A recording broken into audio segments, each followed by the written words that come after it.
algo que hoje pouco tem sido buscado, mas o tempo que nós vivemos tem sido muito exigido. E é uma palavra que em hebraico significa, a palavra em hebraico para sabedoria é Shoknar. Shokmar. Shokmar significa sabedoria. Só que para o judeu, uma palavra não é só uma palavra. Para o judeu, uma palavra é um significado. Aliás, na palavra hebraica, o significado vale muito mais que a palavra. Ontem mesmo eu conversava com um rapaz e eu falava para ele que o número 5 na Bíblia, Lamed, no hebraico Lamed, significa e tem como símbolo a palma da mão. Porque para o judeu, o número 5 significa ação. Ação. Então sempre quando a Bíblia falava sobre o número 5, ela queria falar sobre ação. Quando ela citou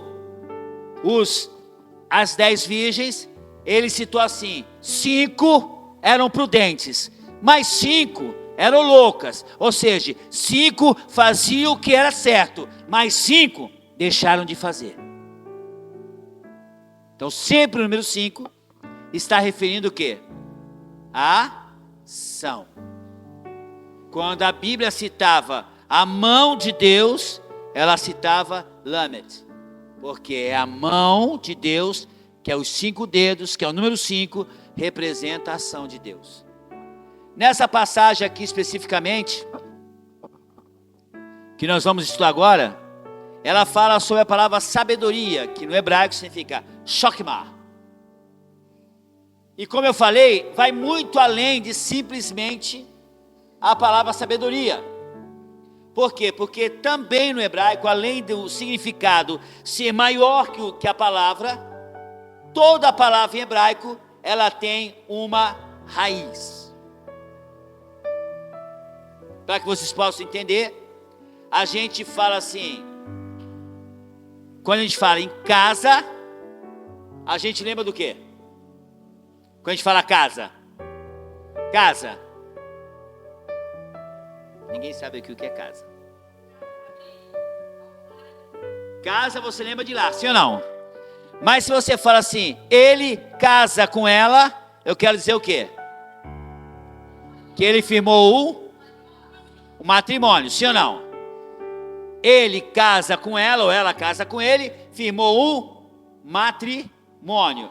Mas também a palavra casa sozinha significa lar. Só que nós sabemos que quando acontece um casamento, nasce um novo. Então as palavras são ligadas uma à outra. Diga para o seu irmão assim, uma palavra, para ensaiar, por favor, diga assim, uma palavra sempre lembra ou tem razão em uma outra palavra. Assim como no português acontece, também acontece no hebraico. Um outro exemplo dessa ligação que existe entre as palavras, né? Quando a gente fala assim, esse aqui é o caminho, eu quero apontar para o quê? Quando eu falo assim, esse é o caminho, eu estou apontando para o quê? Para uma direção, sim ou não? Mas se eu falar assim, eu caminho, eu estou sobre uma direção. Então a palavra caminho sozinha fala assim, é para lá. Mas se eu falar eu caminho sobre uma. Então uma palavra é ligada, porque toda palavra tem um sentido. A palavra que eu falei para sabedoria vem, a palavra sabedoria em hebraico se chama Shokmar. Shokmar. E o que seria a palavra, o que significaria a palavra Shokmar? A palavra, ela significa assim, ser sábio, agir com habilidade, mas o principal dessa palavra sabedoria quer dizer assim, ter discernimento para viver ter discernimento para viver corretamente. Na Bíblia, a sabedoria quer dizer assim: você andar segundo o conselho de Deus. Por isso que a Bíblia fala assim: bem-aventurado é aquele homem que não senta na roda, mas antes tem o prazer na lei do Senhor e nela, porque ele alcançará sabedoria. Quando nós falamos sobre sabedoria, Shekmah, nós dizemos que é aquela pessoa que anda segundo o conselho de Deus. A Bíblia diz assim: se a tua justiça não for maior do que a dos homens, para pouco proveito há.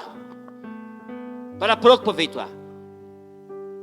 O homem tem o seu mecanismo de vida. O homem age dentro dos seus preceitos. Mas Jesus, ele veio nos ensinar que seguir os preceitos do Senhor são mais sólidos. Antigamente o homem falava assim: eu só peco quando eu cometo um ato. Jesus falou assim: mas contudo eu te digo, se no teu coração tu desejar, você já pecou. Lembre-se que quando Eva estava no lugar errado, na hora errada, e acompanhada da pessoa errada, do ser errado, a Bíblia diz que no momento que ela estava ali, ela não deveria estar ali, ela não deveria estar naquele lugar, ela não deveria estar naquela hora, e muito menos estar acompanhada com quem ela estava. Mas a Bíblia diz que depois de ser seduzida, depois que ela foi manipulada pela serpente, a Bíblia diz que o primeiro passo que ela tomou, sabe qual foi, Adriano?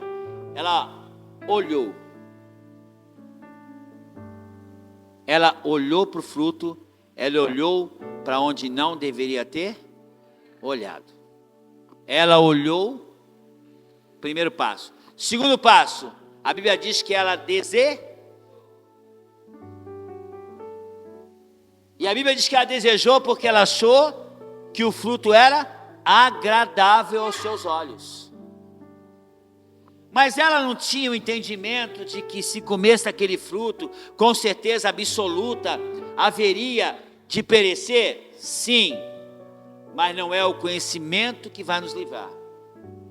O que nos livra de pecar é nós termos a nossa sabedoria depositada em Deus.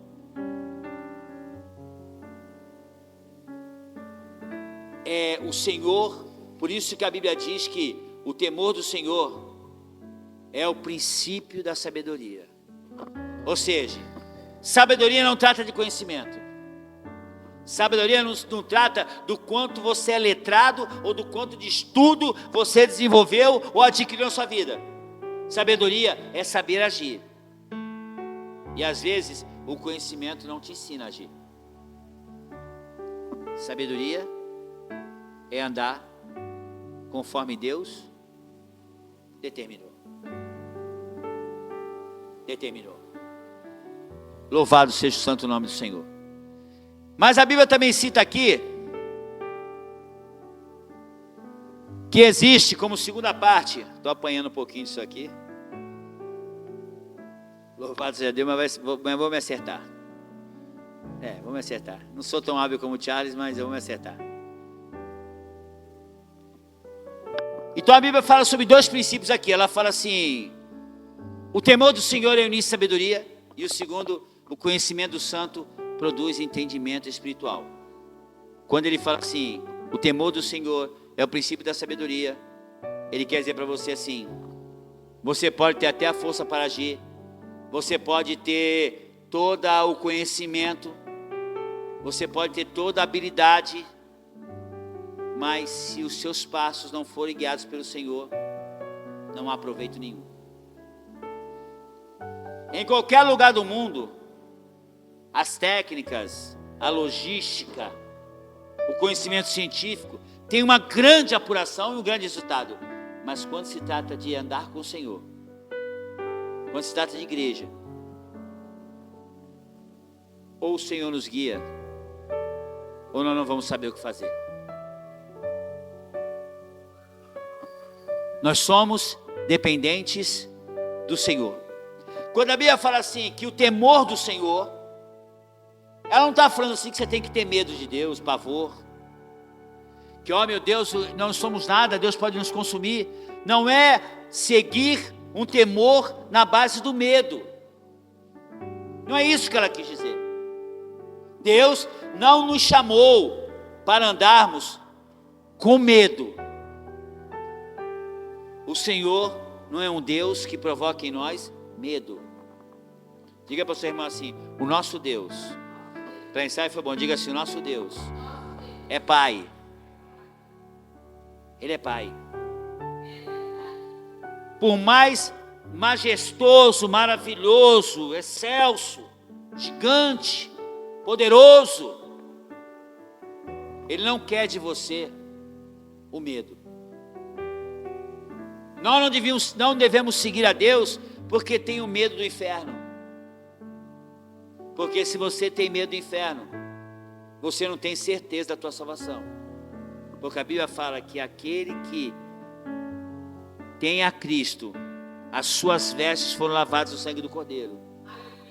E você está caminhando para o céu. Diga para o seu irmão assim, você está caminhando para o céu. Quem anda com Jesus tem tudo. Quem segue a Deus está protegido. Então nós nunca devemos seguir a Deus no intuito de livramento. Deus é Deus de livramento? É. Mas o seguir a Deus tem que ir além das suas necessidades. O irmão falou aqui, ó, busca primeiro o reino do céu e sua justiça. E as demais coisas, que são as demais coisas? É o que você precisa. Não devemos seguir a Deus porque nós precisamos dele. Embora ele seja poderoso para agir, não é nisso que nós devemos agarrar. Senão, nós vivemos a Deus somente pelo que ele faz. E o dia que ele não fizer, você não vai conseguir adorar. Então, temer a Deus não é ter medo. Temer a Deus não é esperar só que ele faça alguma coisa. Mas 4 princípios envolvem o temer a Deus. Louvado seja o santo nome do Senhor. E esses 4 estão escritos assim, ó. Primeira prova do temer a Deus é seguir, obedecer a sua palavra. Temer a Deus e alcançar sabedoria, o primeiro ponto é seguir a sua palavra. Eu me repeti amargamente, amargamente. Louvado seja Deus. Então, primeiro princípio de sabedoria: obedecer a palavra do Senhor. Diga para o seu irmão assim, é na obediência. Para ensaio foi bom, diga assim, é na obediência que você alcança essa sabedoria. Sabedoria.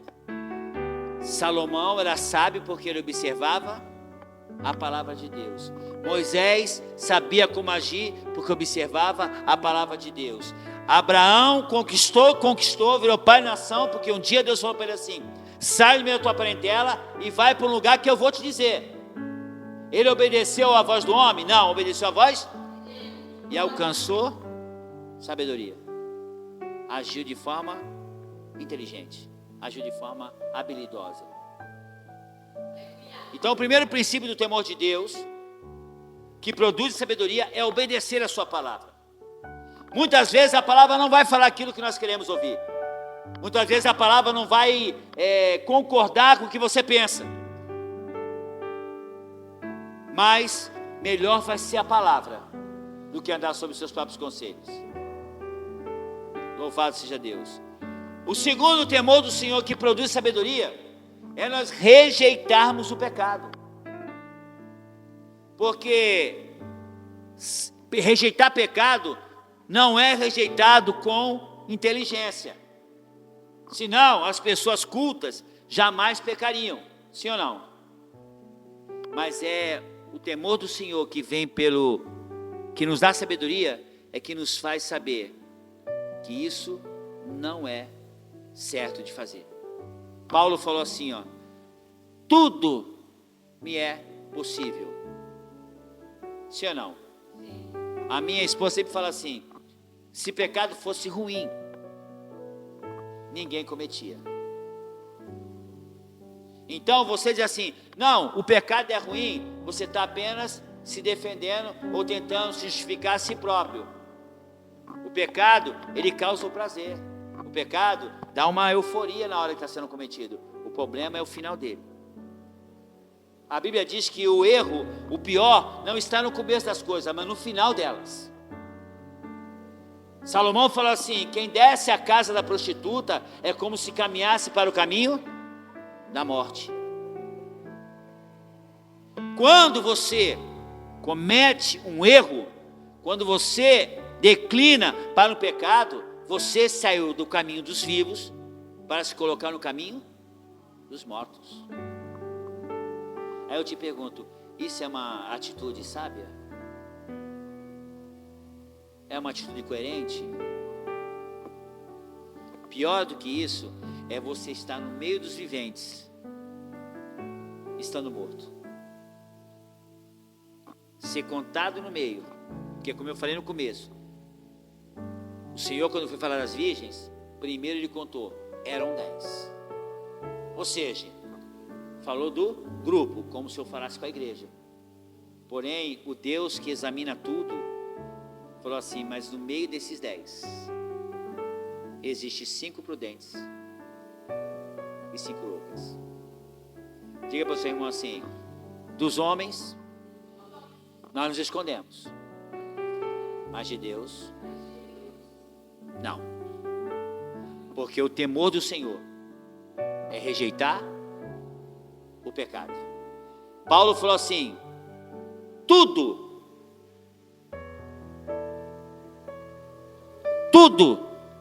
me é possível, mas nem tudo me convém. E o que faz você discernir uma coisa da outra é a sabedoria que vem através da palavra. Porque eu sempre falo para minha esposa que o que mais levou gente para o inferno na história foi uma frase, foi 2 palavras que o pessoal fala costumeiramente, né? Ele fala assim: isso não tem nada a ver. Muitos, Fábio, foram parar no inferno e descobriram, isso tinha tudo a ver. Isso não tem nada a ver. Não, isso aí não tem importância. E foi assim que eles foram caminhando a passo largo para o inferno. Então, o primeiro ponto para o temor do Senhor produzir sabedoria, nós temos que fazer o quê? Observar a palavra. Segundo, rejeitar o pecado. Rejeitando o pecado não é suficiente. Não é você repudiar o pecado que vai ser suficiente para você ser considerado uma pessoa sábia. Porque quem é sábio age da seguinte maneira. Diz a palavra que certa vez um senhor, ele ia viajar. Sim ou não? Ele ia viajar e ele pegou os talentos dele e dividiu entre os seus servos. E falou que eles guardassem. Cada um tomou um tipo de atitude. Na maioria, reprovada pelo Senhor.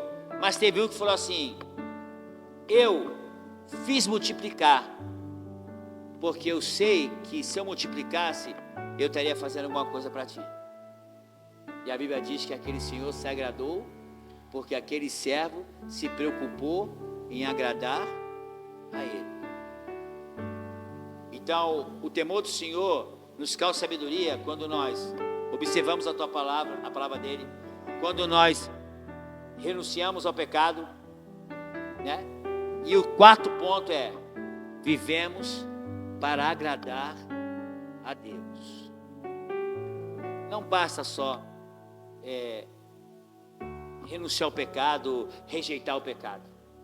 A sua vida tem que agradar a Deus.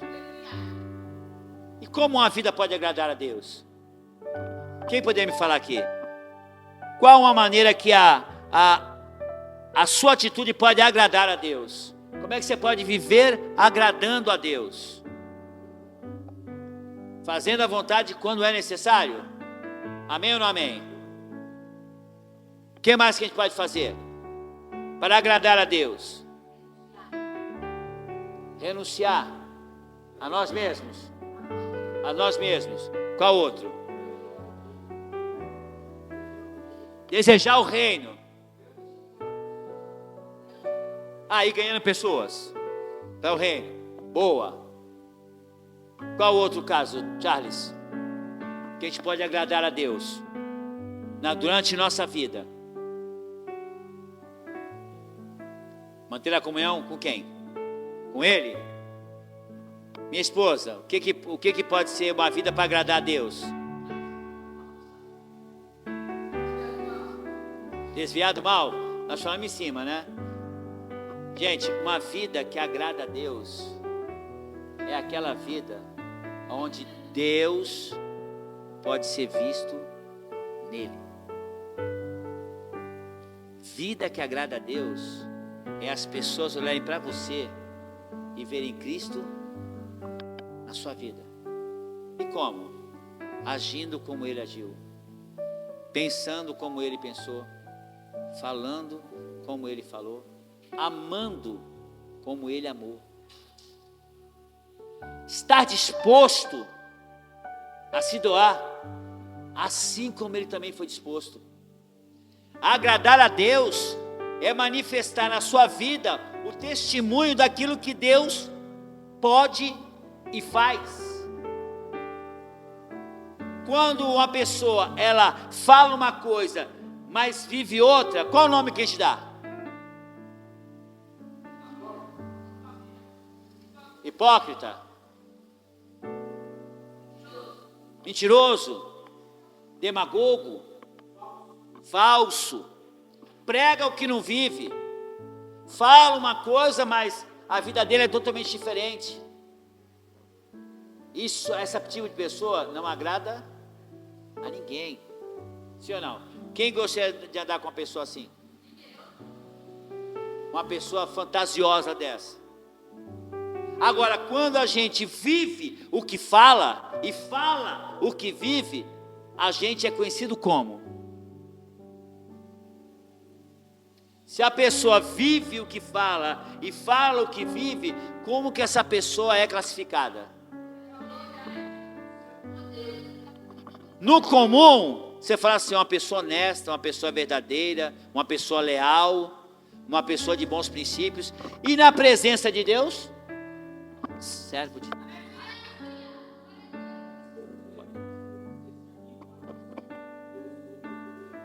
Eliseu passou, ela nunca tinha falado com Eliseu, mas ela, na companhia do seu marido, ela falou assim, o senhor está vendo aquele homem lá, meu marido? Ele falou assim, estou. Ele falou assim, quem é ele? Ele falou assim, ali vai o santo homem de Deus. Diga para o seu irmão assim, é você vivendo o que você fala e falar exatamente o que você vive é que faz que a sua vida agrade a Deus. Hebreus 11, versículo 2 fala assim, pela fé os antigos alcançaram bom testemunho. A Bíblia diz que certa vez 3 rapazes eram prisioneiros e serviam um rei. Esse rei era babilônico e eles serviam a Nabucodonosor, Sadraque, Mesaque e Abednego. 3 servos do Senhor, que embora vivessem como prisioneiros, eles mantinham a sua vida regrada no Senhor. Por quê? Porque a intenção deles era agradar a Deus. A Bíblia diz, como que você diz que me ama? Se você não consegue amar ao seu irmão que você vê. Como você diz que me ama a quem você não vê? Se você não consegue amar a teu irmão, diga para o seu irmão assim, Deus não quer Para ensinar foi bom. Diga assim: Deus não quer demagogo, hipócrita. Deus não quer, queridos, que você viva uma vida inteira na igreja e não alcance o céu. Uma vez um missionário falou para mim assim, ó: o que adianta? Ele falou assim: o céu, ou melhor dizendo, o pior lugar para se perder tempo é dentro da igreja. Aí quando ele falou isso, a igreja ficou assim. Ele falou assim: sabe qual é o pior lugar para você perder tempo? Aí ele falou assim para a igreja: não, ele falou assim: é dentro da igreja. Quando ele falou isso, o pessoal ficou meio indignado e falou assim: ué, como assim perder tempo? Aí ele falou assim: porque se você não vive uma vida com Deus, uma vida correta com Deus, se você não tem uma vida pautada em Deus, você dentro da igreja, você nem aproveitou o mundo e nem conseguiu se converter. Ou seja, você ficou tanto tempo na igreja e não aceitou e perdeu o céu. Irmãos, vocês podem ter certeza de uma coisa que eu vou falar para vocês: tem muita gente, sem ser juiz de ninguém, mas tem muita gente que hoje está no céu, no inferno lá. Se a minha é a possibilidade de salvação, pessoas que sentaram no banco exatamente onde você está sentado, que estiveram no púlpito exatamente como eu estou agora, mas viveram uma vida que não agradava a Deus, agradava somente aos homens.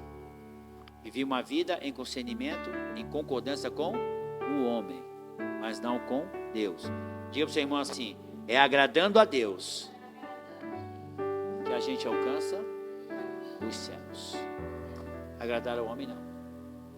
Certa vez uma irmã, ela era muito conhecida na igreja, porque ela era aquela profeta, rapaz, que o negócio era estreito com ela. Ela revelava número de RG, chassi de carro, o negócio era brabo com ela. Quando ela chegava no culto, o irmão que estava em pecado ia até embora, porque era batata ela revelar. O nome dela não é essa, mas ela é missionária Maria, mas não é esse o nome dela não. Muito conhecida no ministério que eu fazia parte, né? Era uma grande profeta do ministério que eu fazia parte. E ela, consagradíssima. O comentário que se falava é que ela era tão consagrada a Deus, viveu tanto para Deus, que não conseguiu casar, não conseguiu ter relacionamento com ninguém. E ela era solteirona. Um belo dia, com quase 60 anos, ela foi encontrada morta na casa dela. Aí foi aquela comoção na igreja, aquela choradeira na igreja. Todo mundo, o cortejo dela foi um cortejo imenso. Era uma coisa imensa, muito querida, muitas irmãs chorando, porque afinal de contas uma grande mulher de Deus havia morrido.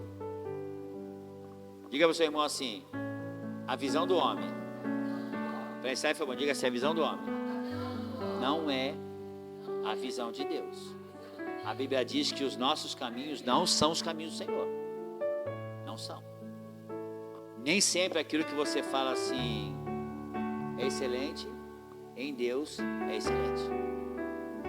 E quando essa irmã morreu, que partiu para a glória, ou melhor, para a eternidade, durante 2 semanas a choradeira tomou conta da igreja. Todo culto era aquela choradeira, o ciclo de oração era aquela choradeira, porque todo mundo sentia falta da missionária.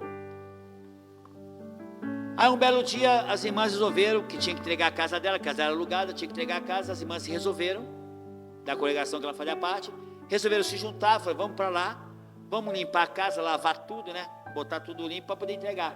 E elas chamaram os seus maridos para ajudar a desmontar móvel, né? Cama, tal, fazer a parte braçal, que é o que o homem tem que fazer mesmo, porque o homem tem força para isso. Então foi chamado para isso. Qual foi a surpresa? Eles começaram a desmontar os móveis para doar, né? Os móveis e tal, tirar tudo. As irmãs lavando tudo lá, lavando o banheiro, doando as roupas delas e tal. Chegou a hora de mexer na cama, porque tinha que desmontar a cama, para a cama sair. Fala para o seu irmão assim: e agora o negócio ferrou. Por quê?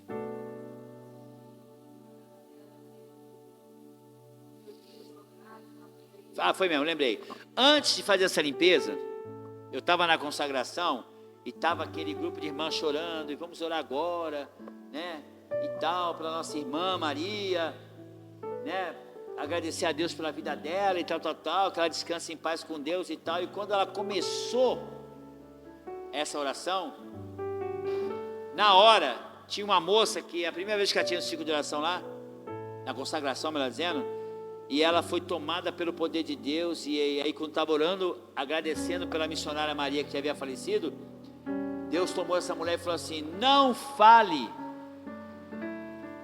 que está comigo aquela que não está. Quando essa moça falou isso, as irmãs ficaram revoltadíssimas. Como? A irmã Maria no céu? Não está no céu? A irmã Maria, uma mulher consagradíssima, falava uma profecia de manhã, acontecia à tarde, ou acontecia na mesma hora. Vaso de Deus, boca de Jeová. Mas Deus usou aquela mulher e falou assim: não diga que está comigo aquela que não está. Revoltou, enxotaram a menina de lá. A menina foi que nunca mais eu vi aquela menina na minha vida. Realmente as irmãs repreenderam ela de uma maneira bem violenta. E teve até uma que pegou no braço dela e conduziu ela até fora da igreja e botou ela para andar. Aí aconteceu, 2 semanas depois as irmãs foram limpar. Quando chegou na hora de mexer na cama, para desmontar a cama, os irmãos foram lá. Quando levantaram o colchão, que era um colchão de mola pesado, quando eles levantaram o colchão, diga para mim assim: o que tinha lá? Irmãos, pasme, a missionária cheia do poder de Deus, a missionária usada de maneira tremenda, debaixo do colchão dela, continha, ou seja, tinha 150 revistas de homem nu, debaixo do colchão da missionária. A vida inteira na igreja para não alcançar o céu. Porque vida que agrada a Deus é aquela vida que é consagrada a Deus. Pecados ocultos, pecados que o homem pode não ver, mas Deus vê. Deus vê. Então, uma vida que anda no temor do Senhor e alcança sabedoria é aquela que obedece à palavra, é aquela que rejeita o mal. O que mais? É aquela que vive para agradar a Deus. Irmão, você pode não ser nada na igreja, você pode não ter função nenhuma, entre aspas, né? Na igreja, entre aspas, todo mundo tem. Mas a sua função primordial é agradar a Deus. A Bíblia diz assim: ó, o que adianta ganhar o mundo inteiro e perder a sua própria alma? O que adiantou? O que adiantou? O que adiantou você ser uma figura diante dos homens e uma reprovação diante de Deus? Foi um vulto diante dos homens, alguém muito querido, mas diante de Deus é aquela velha passagem, né? Senhor, em teu nome eu fiz isso, fiz aquilo outro, eu expulsei demônios, maravilhoso, eu preguei a tua palavra, Celso, cantei na tua igreja, na tua casa, e o povo se alegrava, amém, glória a Deus. Nossa, eu orei pelos enfermos, eles se curavam, amém. Fez tudo isso, mas fez para agradar o homem. Não existe amizade entre Deus e o mundo. Você não vai conseguir agradar a Deus e ao homem no mesmo momento.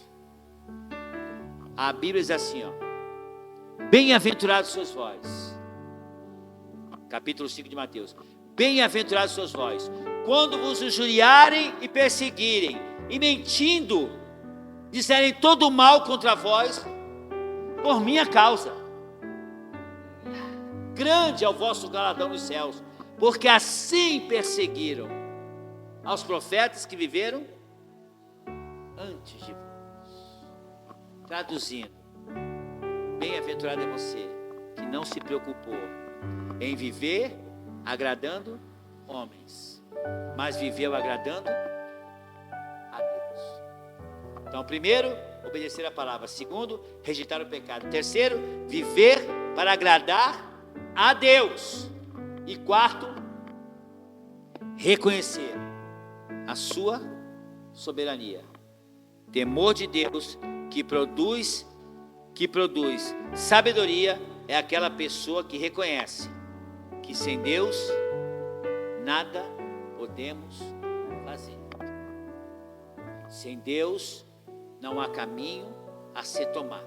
Jesus uma vez chegou para os seus discípulos e falou assim: o que dizem aí que eu sou? Aí os discípulos falaram assim: tu és. Dizem que tu és o Elias, dizem que tu és um dos profetas antigos, e diz que tu é o maior deles. Ou seja, tu é até Jeremias, alguns falavam. Que tu és Jeremias que voltou. Várias coisas falavam de Jesus. Aí Jesus pergunta assim: mas o que você diz que eu sou? E para vocês, o que eu sou?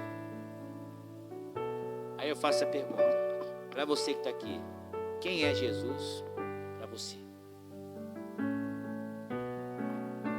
Ele é um amuleto? Ele é um escape? Ele é uma alternativa? Ele é o Deus dos meus pais? Ele é a minha fuga do inferno, mas eu não consigo vencer o pecado?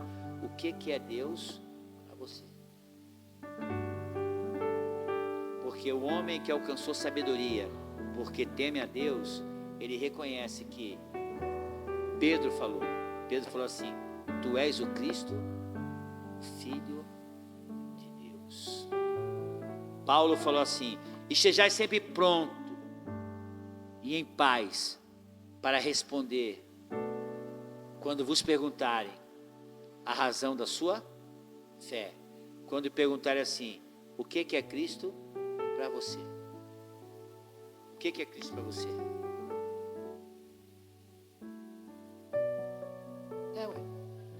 Se eu estou perguntando para você?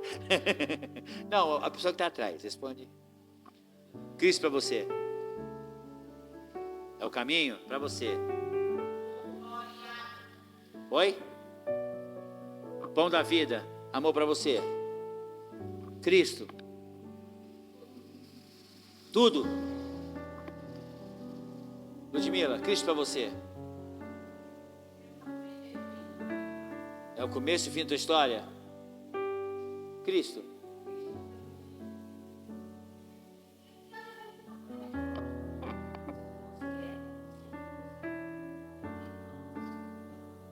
Fábio, o que é Cristo para você?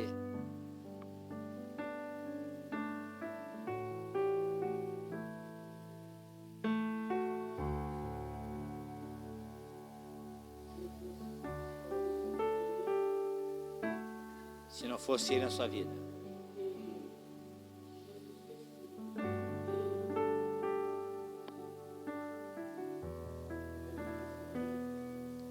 Ele foi mais do que você esperava? Mais do que você pensou em ter? Louvado seja Deus.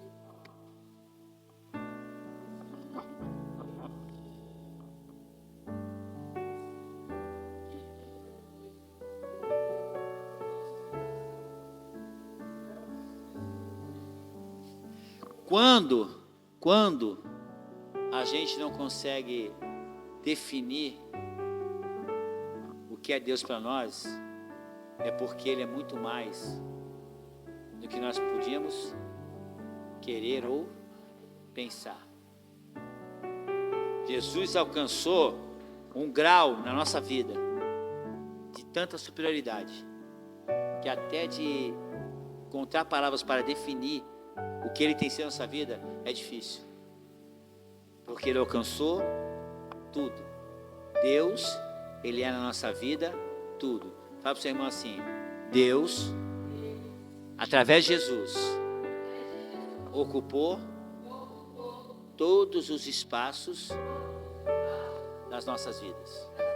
Você vê que vocês falaram assim, a maioria falou assim: Ele é tudo. O irmão falou assim: eu não estaria nem aqui. Ou seja, Jesus não ocupou na casa da tua vida, Ele não ocupou só um cômodo, Ele ocupou E isso é reconhecer o quê? A soberania dele, que é a sabedoria que o temor nos causa. Primeiro, obedecer a palavra. Segundo, rejeitar o mal. Terceiro, viver uma vida... Calma, gente, fala devagar, estão falando todo mundo junto, não estou entendendo. Terceiro é viver agradando. E a terceira, reconhecendo a tua soberania.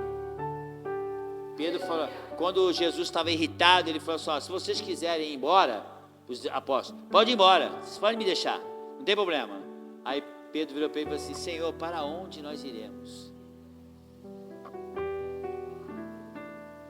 Eu perguntei para vocês, o que é Jesus na vida de vocês, sim ou não? Agora eu pergunto, o que seria da vida de vocês sem Ele?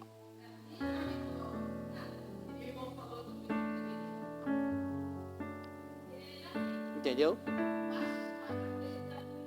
Por isso que Paulo falou, por isso que Pedro falou assim. Pedro virou e falou assim: para onde iremos? Se só tu tens a palavra de vida eterna. Se só tu tens. Aí me faz lembrar daqueles 3 rapazes que eu falei, que quando o rei quis tocar a buzina, quis colocar, dar mais uma chance para eles, porque a ordem era que aquela estátua que foi feita na semelhança do rei, quando se tocasse a buzina, você tinha que se curvar daquela estátua e adorar aquela estátua, aquele homem. Quando toca a buzina, todos abaixam, inclusive quem não deveria baixar, porque dentro daquele povo estava o povo de Deus, Israel. Mas a Bíblia diz que todos se prostraram, porém 3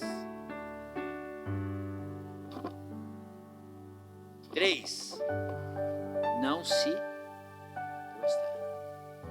E quando chegaram para ele, falou assim, tem 3 rapazes lá que não se prostraram, chama eles. Quando chama eles, eles falam assim, por que vocês não se prostraram? Aí a sabedoria veio do temor ao Senhor e falou assim, porque para nós só há um, e só a Ele prestaremos culto. Aqui engloba tudo. Eles observavam a palavra, quando a palavra diz, não há outro Deus, nem nos céus, e nem na terra, que mereça ser adorado, a não ser o nosso Deus. Observou a palavra. Segundo, rejeitou o mal. Eu não vou fazer uma aliança contigo, porque tu és um homem pecador. E a Bíblia diz, bem-aventurado o homem que não anda segundo o conselho dos ímpios. Terceiro ponto, fez uma vida de agradecimento a Deus. Ele falou assim, nós não nos curvaremos e não nos prostraremos diante de estátua alguma. Pode falar.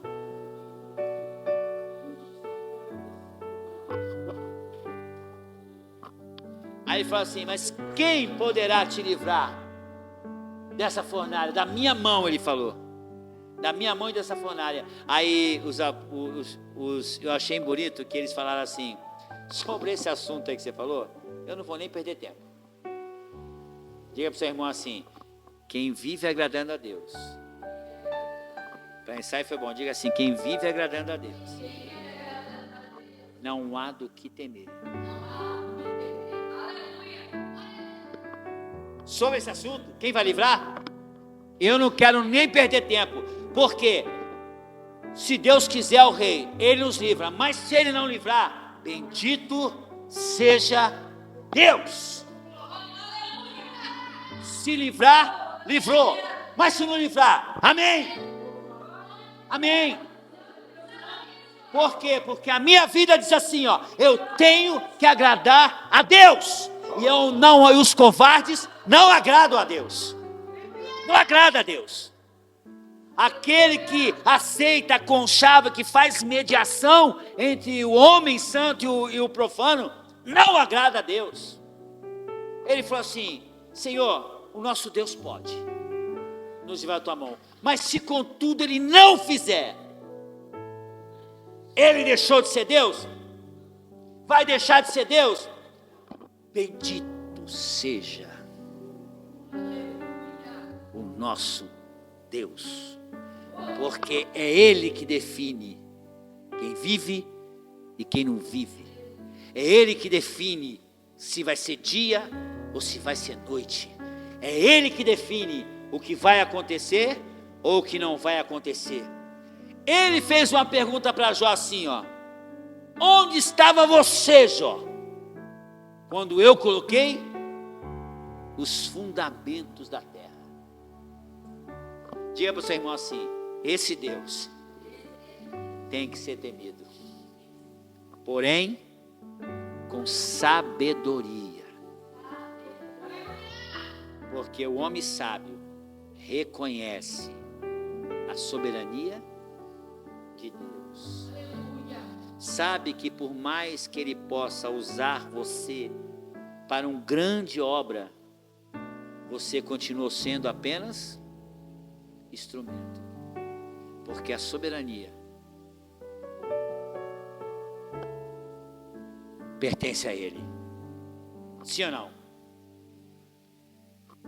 Você, sem Deus, Deus continua sendo Deus. E você?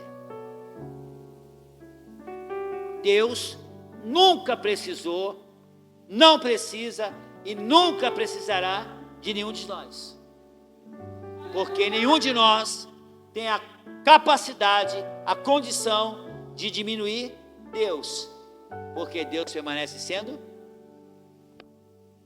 Aleluia, louvado seja o santo nome do Senhor.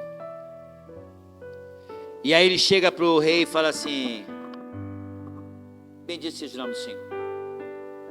Rei, por mais que você possa achar que está dominando a minha vida, que a minha vida possa estar nas tuas mãos, a minha vida nunca saiu das mãos de Deus.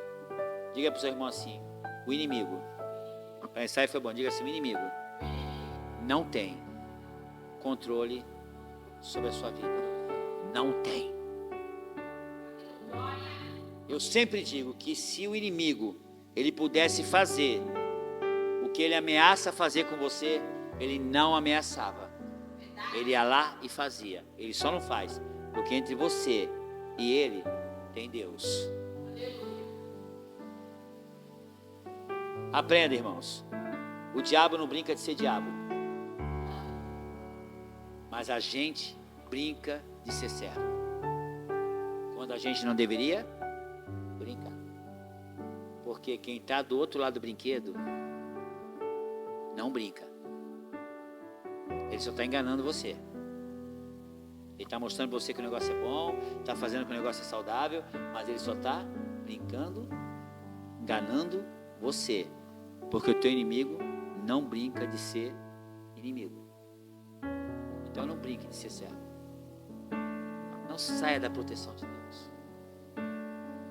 Não saia da cobertura dele, porque o que está lá fora não tem misericórdia nenhuma. Amém ou não amém? Não tem. E aí ele chegou e falou assim para o rei enfurecido, totalmente transtornado, pega aqueles rapazes e manda jogar na fornalha. Mas antes, ele manda fazer uma coisa. Só com a temperatura que estava, aqueles homens já seriam consumidos pela fornalha, sim ou não? Porque a fornalha, no sentido normal, né, ela aquece, aqui nem uma caldeireira, ela aquece até 1000 graus. Com 1000 graus é exatamente a temperatura que se usa para incinerar uma pessoa. Quando a pessoa quer morrer, não quer ser enterrada, ela quer ser cremada. 1000 graus cremam uma pessoa. Se você ficar exposto a uma temperatura de 1000 graus, em 20 minutos você virou fumaça, virou pó. Diga ao seu irmão assim: é muita temperatura. É muita? É muita.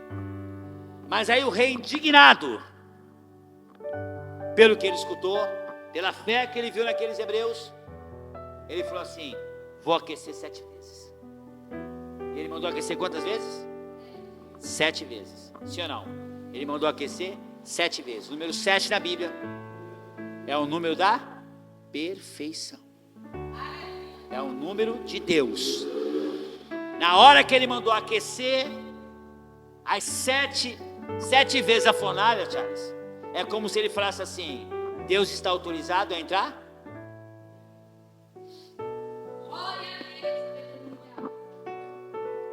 Quando ele mandou aquecer 7 vezes, é como se Deus falasse assim: Sadraque, Mesaque e Abednego, fica tranquilo, porque as 7 vezes que fez, foi o ingresso que eu tive para entrar na fornalha. A Bíblia diz que quando eles foram lançados, os homens que lançaram, o que aconteceu? Morreram, os 3 caíram.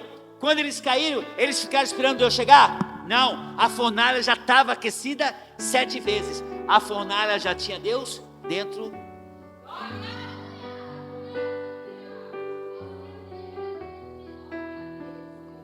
Já estava.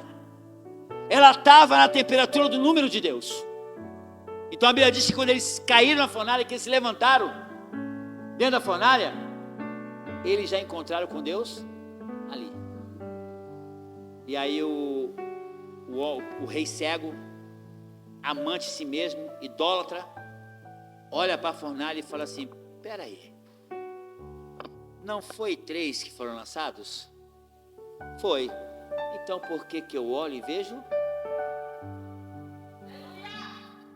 Diga para o seu irmão assim: tudo que acontece, para ensaiar foi bom, diga assim: tudo que acontece na nossa vida é direção de Deus.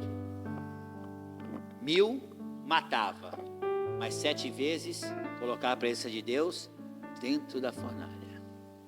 Era como se ele estivesse mandando uma mensagem pelo WhatsApp, falando para os 3: fica tranquilo, porque esse rei colocou o meu número na fornalha, que ele pensa que vai consumir.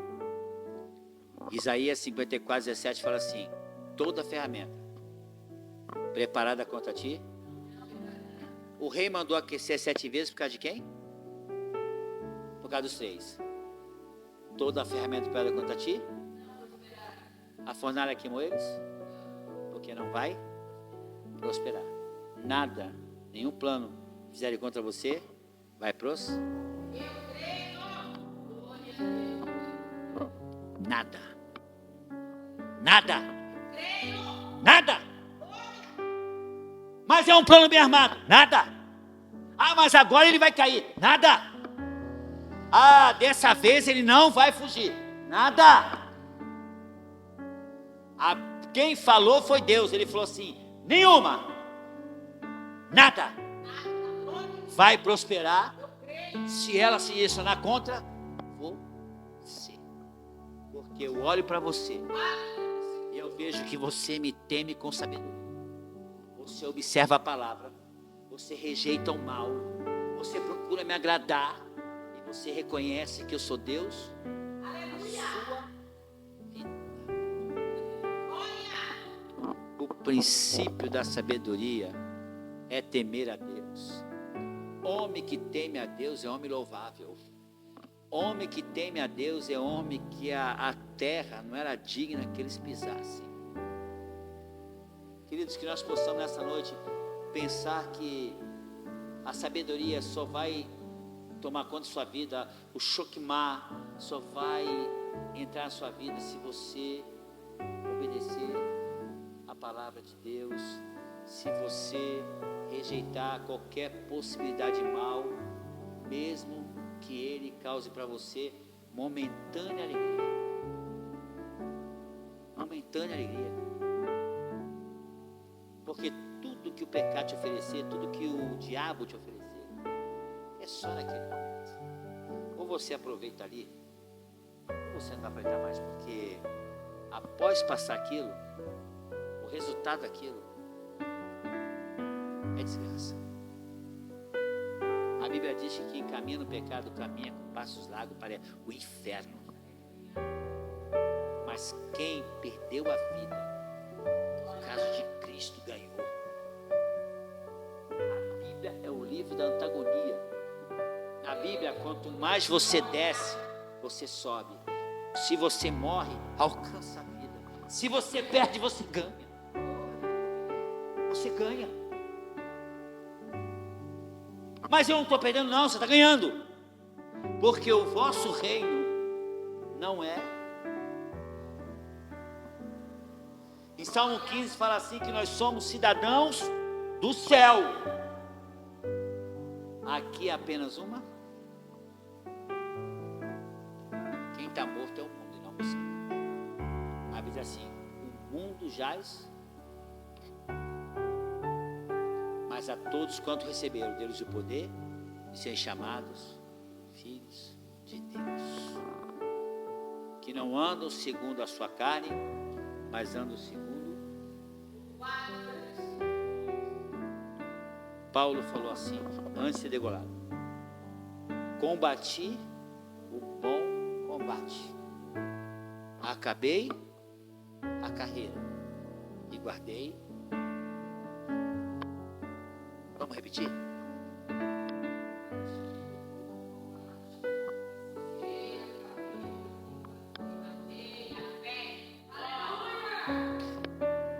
Quem fez isso, quem já fez, ou quem está fazendo, um dia vai escutar assim: entrai pelas portas benditos meus pais.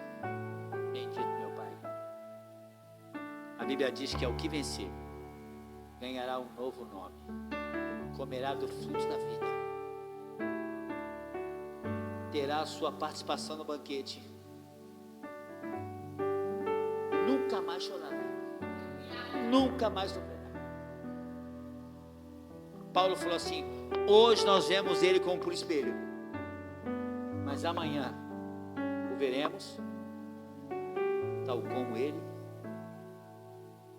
Hoje nós imaginamos Jesus, mas um dia, Fábio, você vai olhar para ele que ele está olhando para mim, e ele vai olhar para você, e ele vai olhar para você, Charlie, e falar assim: que bom que você veio, que bom que você conseguiu.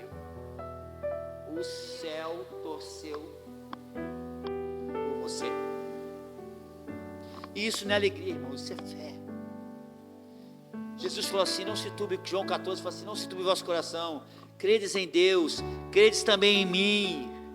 Eu vou para o meu Pai, vos preparar um lugar, e se eu preparar, eu vou retornar, e quando eu retornar, eu vou buscar vocês, para que onde eu esteja, estejais vós também.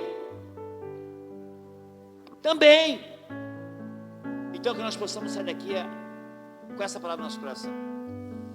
O temor do Senhor é o princípio da sabedoria. De tudo que você tem que temer, tema ao Senhor.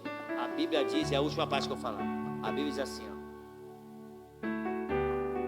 não temais a quem pode ferir a teu corpo, mas não dá destino para a tua alma. Mas tema aquele que além de ferir o teu corpo, ainda dá destino para a tua alma. Ou seja, tudo um dia vai passar, mas as palavras do Senhor permanecem. Louvado seja Deus. E assim eu vou encerrar. O temor do Senhor é o princípio da sabedoria. E a última parte do versículo, ele fala assim: o entendimento do justo, o entendimento do santo é a prudência.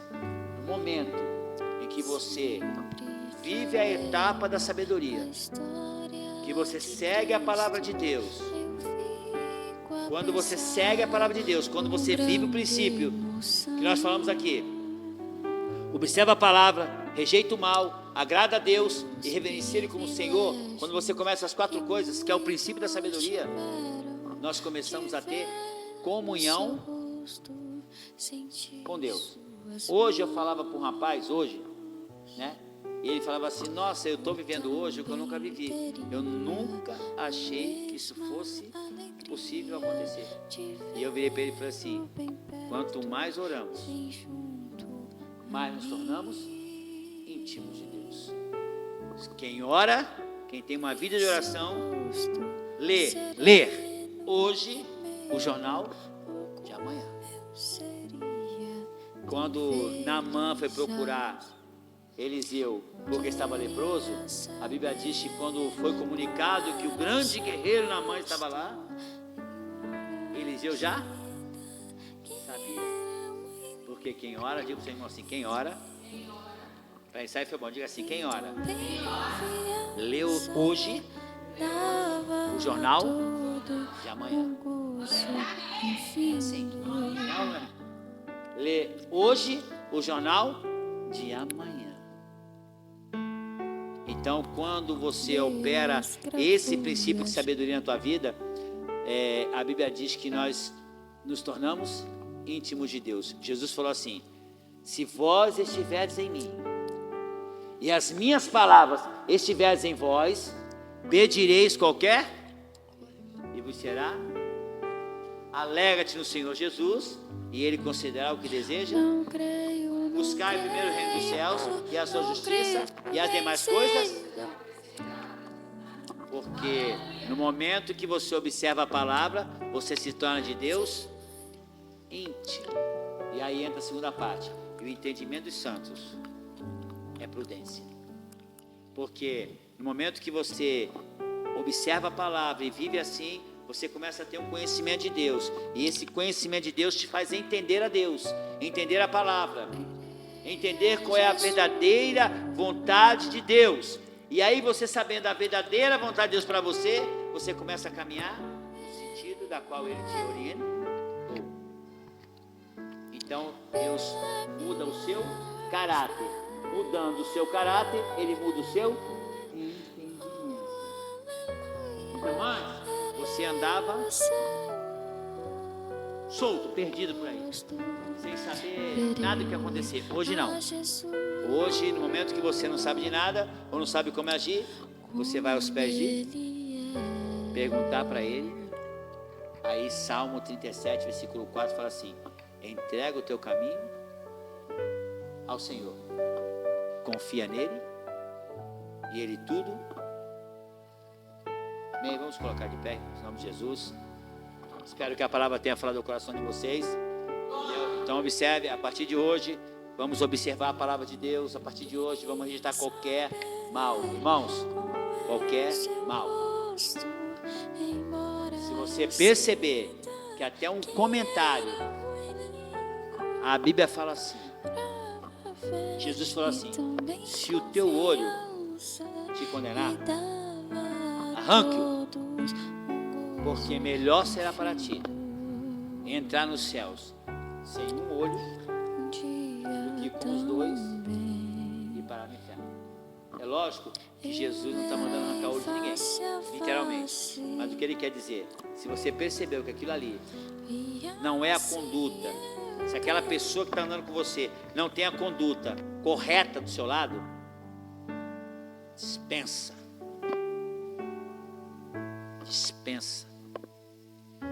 Pregou, não aceitou, dispensa. Porque se aquela pessoa é capaz, tem um ditado que fala assim, quando ele se depois com sua amiga, ele falou assim: não, o engraçado não é as pessoas terem falado mal de mim, o engraçado é você não ter falado nada quando ouviu. Então quem não andar contigo, quem é capaz de agir como pecador do seu lado, é porque não respeita a fé que você carrega. E aí a Bíblia diz que os maus hábitos corrompem os bons costumes. Então, irmão, vigia. Eu sou ex-bebeiro, eu tenho vários amigos homossexuais, vários. Respeito eles, mas não ando com eles, porque eles não têm a mesma fé. Paulo falou assim, eu prometo que eu vou terminar. Paulo falou assim, Jesus orientando aos apóstolos, ele falou assim, Jesus falou: quando você chegar na cidade que você pregar o evangelho e ninguém dele aceitar, saia. Tire as sandálias, bata elas, porque nem areia se leva de lá. Então, irmãos, é melhor uma radicalidade de ação, que arrancar um olho é uma coisa radical. Então é melhor você agir de forma radical e ir para o céu, do que você ser boa praça e ir contar com eles. Amém? Vamos orar, vamos agradecer a Deus. Amém? Eu quero chamar a Severina aqui para me orar.